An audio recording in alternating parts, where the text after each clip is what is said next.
Bonjour et bienvenue à Symbole et Intuition. Aujourd'hui, on termine la série des coupes des arcanes mineurs du tarot Rider-Waite. Donc aujourd'hui, on va voir le valet, le cavalier, la reine et le roi de coupe. Pour donner une brève introduction, parce que j'ai pas beaucoup parlé des figures jusqu'à présent, les figures représentent un petit peu plus des personnalités ou des traits de personnalité ou des personnes, un peu plus que le reste de la série qui sont les cartes chiffrées. Donc on a une progression ici entre du valet au cavalier. Donc on va avoir une progression de quelque chose qui est plus inexpérimenté vers la découverte ou la candeur ou la jeunesse de l'aspect qui est représenté dans la carte, fait ici la coupe qu'on va voir. Puis ensuite, le valet devient cavalier, donc on passe à un aspect un peu moins jeune, d'un aspect un petit peu plus maîtrisé, où on va avoir un petit peu plus d'action aussi, mais sans questionner l'action nécessairement ou le but. Fait que c'est encore... c'est comme l'évolution du valet où il va être un petit peu plus actif, un petit peu plus sage aussi, mais pas encore à pleine maturité. Pour arriver à pleine maturité, on serait dans le roi et la reine. Donc ce serait l'évolution du cavalier, mais de la reine au roi, il n'y a pas nécessairement d'évolution, c'est plutôt deux aspects en complémentarité, donc l'aspect plus féminin, passif, réceptif, et l'aspect masculin plus actif, plus plus porté vers l'action. Donc voilà, sans plus tarder, on va commencer tout de suite avec spécifiquement les 4 figures de la série des coupes. Alors, le valet de coupe, je trouve qu'on sent bien l'énergie, la vitalité puis la jeunesse dans cette carte-là. C'est vraiment une carte qui inspire une énergie jeune, un certain excentrisme, quelque chose de sensible à fleur de peau, une immaturité émotionnelle ou le besoin peut-être d'écouter son cœur puis d'aller vers ce qui nous attire un peu de manière puérile ou infantile, mais un désir vraiment pas raisonné en fait, c'est pas réfléchi, c'est vraiment senti. Donc, on voit le personnage qui est habillé de rouge déjà, en dessous de sa tunique, les bottes sont rouges, les collants, la chemise, donc il y a vraiment un désir d'action dans cette carte-là, mais qui est, donc par-dessus les vêtements, il y a une tunique qui est bleue, donc vraiment les actions sont guidées par les émotions, il y a la fleur du lotus aussi sur le motif du tissu, qui est vraiment encore un rappel à l'eau, à une plante qui tire ses origines, on a même la tige là, qui tire ses origines dans la profondeur de l'eau, puis qui surgit à la surface, donc vraiment un désir profond qui émerge à la surface, qu'on constate tout d'un coup, puis il y a une belle énergie autour de ça, un enthousiasme, donc c'est le genre d'énergie de cette carte-là. Sur la carte aussi, on peut voir que le valet tient une coupe et dans la coupe, il y a un petit poisson. Le petit poisson va revenir sur à peu près toutes les cartes des figures. Il symbolise, en fait, c'est l'être qui vit dans les profondeurs de l'eau. Puis on dirait qu'il lui parle en ce moment. Clairement, on dirait qu'il lui chuchote quelque chose à l'oreille. Donc, on est vraiment en train de suggérer d'écouter ce désir-là qui vient du profond de nous-mêmes, du senti. Ouais, c'est ça. Mais c'est vraiment la découverte, là. Il sort un petit peu comme un bonhomme sort d'une boîte surprise, là. Fait que oui, c'est quelque chose de nouveau, puis on tend vers. Là, il est comme penché, le personnage, vers le poisson. Il est clairement attiré vers ce qu'il lui dit. Puis ensuite, ça va peut-être le porter à agir en fonction de ce que le poisson lui dit, en fait, de ce que son intuition lui dicte. Puis finalement, on aurait dans l'arrière-plan un plan d'eau, un petit peu houleux, rien de menaçant, mais on voit qu'il y a quelque chose de changeant, c'est pas calme nécessairement, il y a comme une espèce d'effervescence là en début, le début d'une effervescence, puis ça pourrait signifier justement les émotions qui sont changeantes ou un courant qui nous emporte vers vers notre désir ou ce qui nous attire. Donc voilà pour le valet de coupe. Le cavalier maintenant, très différent comme énergie par rapport au valet. Je trouve que la carte dégage beaucoup de solennalité, de retenue. Puis en fait, la différence dans cette carte-là, dans la transition, c'est qu'on va avoir une personnalité un petit peu plus mature au niveau des sentiments. Donc, quelqu'un qui va avoir développé le sens des valeurs, qui va être un défenseur des valeurs profondes, un idéaliste, un porteur de flambeau. Ça, je trouve qu'on le voit très, très bien dans la posture du cavalier, très droit, le regard fixé au loin sur un but. Vraiment, il y a rien qui semble vouloir le déconcentrer. Il porte dans sa main la coupe devant lui, comme si c'était... Il partait en mission. Le cheval aussi, une position très, très solennelle. Donc, ouais, c'est vraiment l'énergie que j'en dégage ici. Donc, le cavalier a des habits beaucoup plus sobres, ce qui veut dire que justement, son élément est mieux maîtrisé. Il y a une meilleure sensibilité, une meilleure intuition. Il sait mieux s'en servir aussi. D'ailleurs, on a le rappel du poisson, le poisson qui était dans la coupe du valet. Maintenant, il est sur les habits du cavalier. Donc, on a vraiment une transition entre découvrir ou être à l'écoute de quelque chose de nouveau, puis maintenant, vraiment en faire son emblème, puis le porter ses couleurs. Donc, ça, c'est vraiment un choix que le cavalier a fait. Je trouve aussi qu'on se rapproche de l'idée du cavalier blanc ou du prince charmant dans l'armure, le cheval blanc. C'est vraiment, pour moi, une image de porteur d'idéal, mais sans vraiment beaucoup de profondeur. Donc, quand on pense au prince charmant, on pense à très flatteur, charmant, oui, quelque chose qui nous séduit, mais au-delà de ça, souvent ça manque un petit peu de profondeur ou de fond ou de but surtout. Parce que c'est un personnage ou des traits de personnalité qui vont passer à l'action pour certaines choses, mais sans nécessairement questionner le but ou l'origine ou le pourquoi. Puis ça va manquer un peu de, comment dire, de profondeur ou de réflexion en fait, de peser le pour et le contre. On voit aussi sur le casque et au pied du cavalier des petites ailes. Donc c'est les ailes d'Hermès qui était qui est toujours le dieu de la communication. Donc on voit que c'est un personnage qui est capable d'exprimer ou de porter un message ou d'exprimer ce qu'il ressent. Ça domine la tête et ça domine les pieds. Donc, ça veut dire qu'il est capable d'exprimer ce qu'il ressent, mais les idées pourraient être un peu, comment dire, sous l'emprise des émotions. C'est ça qui va prendre beaucoup de place finalement. Puis, comme je disais tantôt, la réflexion ou tout ce qui va être plus terre à terre, c'est moins sa force. Puis ça va aussi guider ses actions ou ses mouvements ou sa direction. Donc voilà, c'est vraiment quelqu'un qui agit un peu comme l'adolescent, il ressent quelque chose, il expérimente, il l'essaye, mais c'est par l'expérience que on va développer une complète maîtrise de son élément, qui est ici comment on comprend nos sentiments, comment on les prend en charge et qu'est-ce qu'on fait avec. Donc voilà pour le cavalier de coupe. La reine de coupe. J'ai beaucoup de choses à dire sur la reine de coupe. Je vais vraiment essayer d'aller au plus court, mais j'ai vraiment beaucoup de choses à les faire sortir.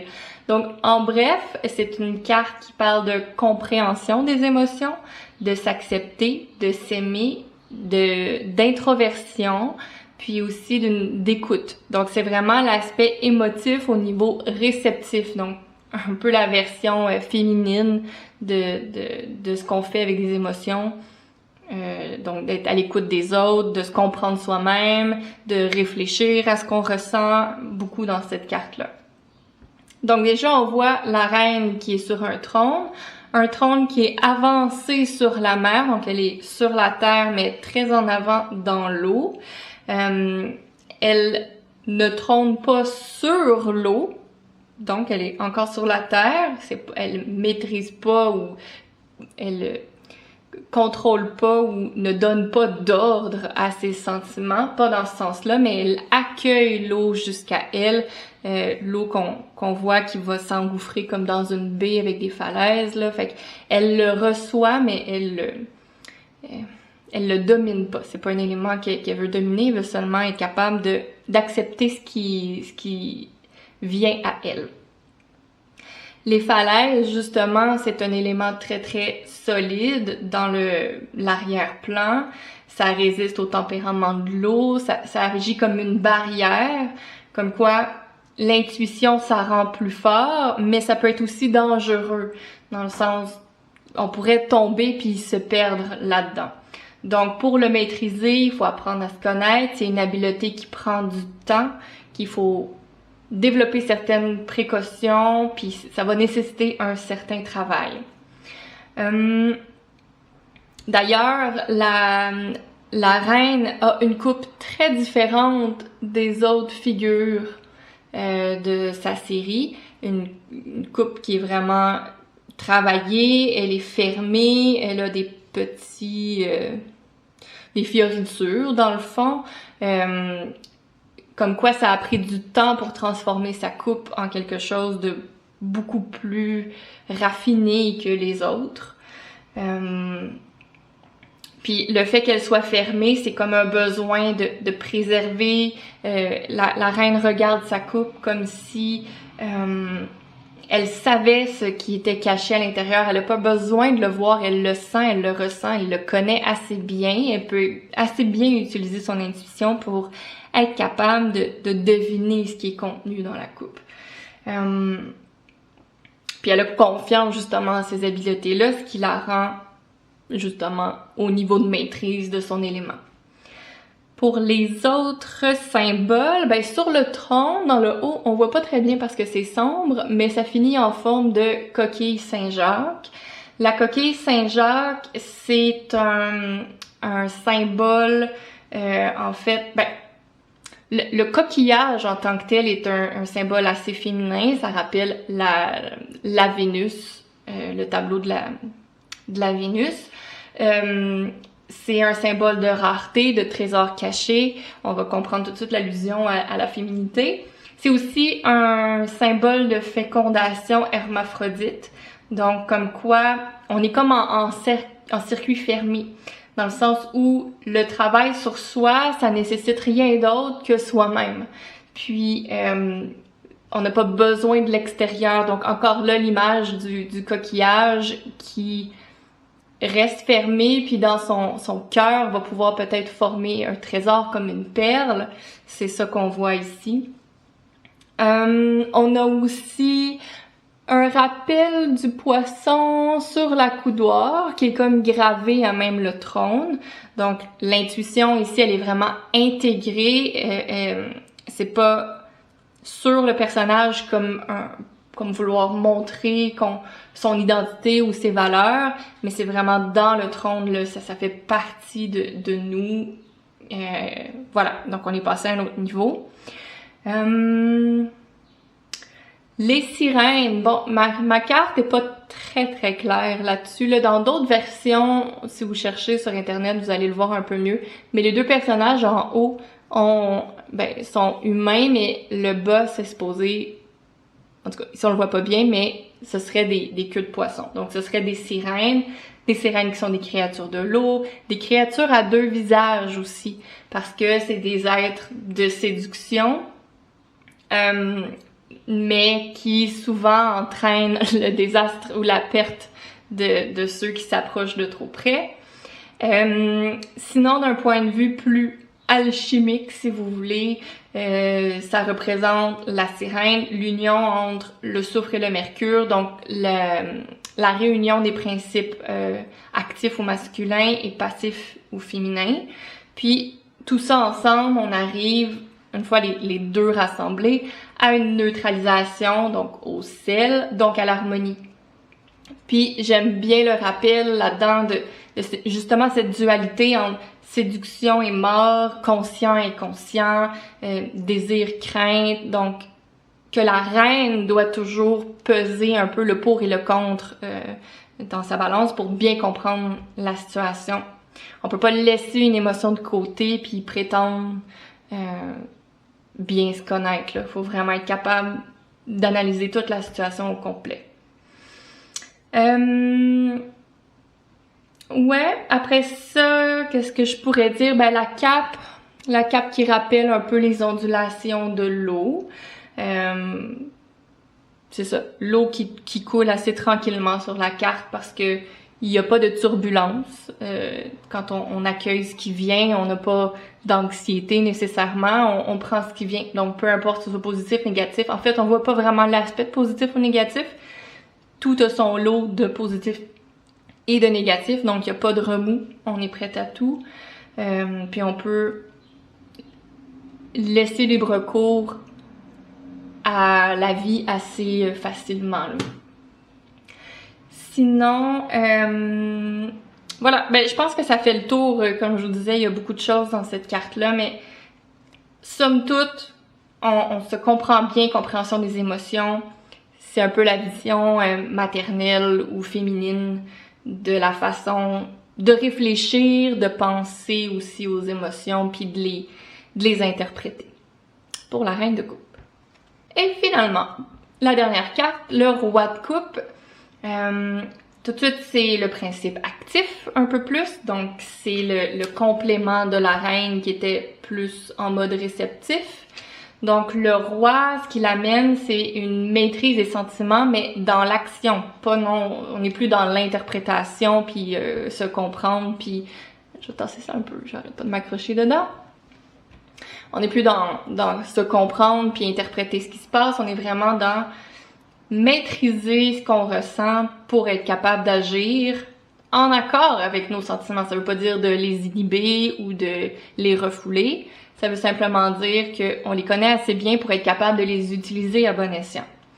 Donc c'est aussi une carte de calme, de raisonnement, de maîtrise de soi en général. Le roi, il siège sur un trône en pierre assez solide. C'est immuable. On voit que lui, par contre, il y a plus de mouvement dans l'eau. Donc, tu sais, quand on appelle à l'action, on n'est plus dans l'état passif là, de l'eau qui était plutôt calme sur la carte de la reine. On est dans quelque chose de plus agité. Donc, pourquoi ça bouge un peu plus dans l'arrière-plan? Mais son trône est en pierre, bien solide, bien en place. Il bougera pas de là. Donc, il se laisse pas aller, il se laisse pas entraîner par le courant. Puis, on voit que dans ses habits, bon, le bleu prédomine. Un petit peu de rouge, un petit peu de doré, c'est sûr que c'est un roi. Mais aussi, il porte une cotte de maille, un peu comme un chevalier. Donc, il est vraiment bien protégé, là, même si les émotions sont sa force, il est pas facile à atteindre, finalement. Oui, le roi porte un sceptre, donc c'est un signe de domination sur ses émotions. Puis ça pourrait être aussi un signe de bon meneur, de bon leader, de bon mentor, parce que quelqu'un qui arrive à ces capacités-là de bien mener un groupe, c'est quelqu'un qui justement gère bien ses émotions, parce que le groupe reflète toujours nos problèmes personnels, émotifs quand on est un leader. Donc, c'est ça, le roi, en fait, il se connaît bien, il est capable de bien les maîtriser, ça fait de lui une bonne personne apte à prendre les devants et à mener un projet ou un groupe vers son but. Toujours un petit rappel du poisson, ici à gauche. Il le porte aussi en pendentif. Je sais pas si on le voit bien, mais dans son cou, il y a encore une espèce de forme de poisson. Donc, le poisson est libre, son intuition, il ne la contrôle pas, il la laisse aller. Le poisson, il évolue dans les eaux tumultueuses, fait qu'en plein au cœur de l'action. Puis le roi le laisse agir librement, puis prend exemple sur lui, ça devient son emblème. Donc il sait agir et réagir avec sagesse, parce qu'il prend exemple sur quelque chose qui, selon lui, est très essentiel, valorisé. Mais encore, dans cette carte-là, c'est pas un contrôle des émotions, genre je décide d'être fâché ou de ne plus l'être. C'est plutôt d'être capable de bien le canaliser dans une tâche. Puis finalement, le bateau, aussi à l'arrière-plan, qu'on devine, c'est un symbole de capacité à avancer, aussi de se comporter de manière juste au plan émotionnel. C'est aussi un symbole de protection, puis de sécurité émotionnelle. Donc, ça résume bien, en fait, l'idée de la carte du roi. Alors, j'ai essayé de faire le plus bref possible. C'est pas évident, là, avec les personnalités du valet, du cavalier, de la reine et du roi, de coupe dans ce cas-ci, mais je les trouve toujours un peu... peu importe la série, finalement, les traits de personnalité sont toujours un peu plus complexes, je trouve, que les cartes chiffrées, évidemment. Donc voilà, on a complété notre première série d'arcanes mineures. On va poursuivre avec une autre série, mais si jamais vous avez quoi que ce soit à ajouter, comme toujours, n'hésitez pas à m'en faire part dans les commentaires. Donc, à bientôt pour une prochaine suite des mineurs.